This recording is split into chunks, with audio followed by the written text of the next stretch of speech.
At some point in your life, I'm sure you wanted to stay up to see Santa Claus. Every kid at some point has just thought that. And during Christmas of 2009, that was my mission. I was going to stay up, I was going to see Santa Claus and film it. And I was pretty confident I was going to do it.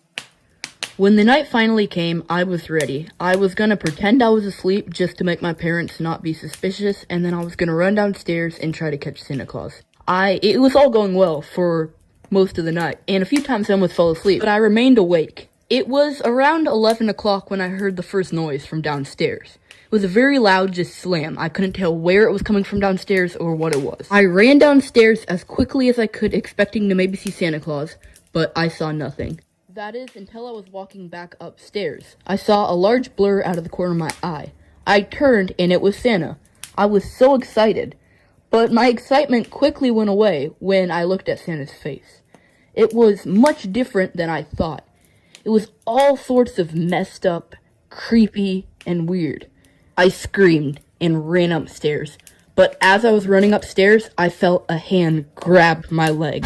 I screamed even more, and my parents came rushing down the stairs. They freed me from Santa's grip, and I was fine. Turned out, this wasn't actually Santa at all, but actually my uncle dressed as Santa. Apparently, my parents owed my uncle over $500 on a bet they did during a football game. My uncle was not happy because they never paid him back, and he was going to dress as Santa Claus, break into my home, and rob my parents. What was actually extremely smart about his plan was the fact that he was dressed as Santa Claus. With my little brain still developing, I would have just thought of him as a good figure because he was in a Santa Claus costume. And I'm sure if he was robbing my parents at one point, I would have just totally thought, this is Santa Claus, and probably not even helped them. Our Christmas tree had caught on fire during the middle of the night.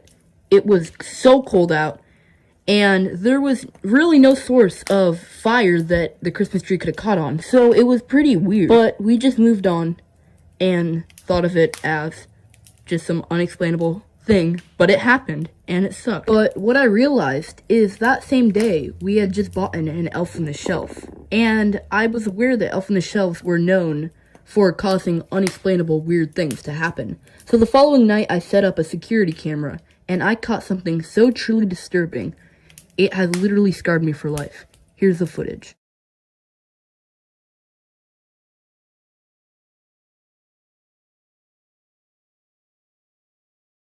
I'm not sure what sorts of sick secrets the Elf on the Shelves hold in their tiny minds, but the fact that he tried to burn down my Christmas tree, it really makes you wonder what else Elf on the Shelves are capable of.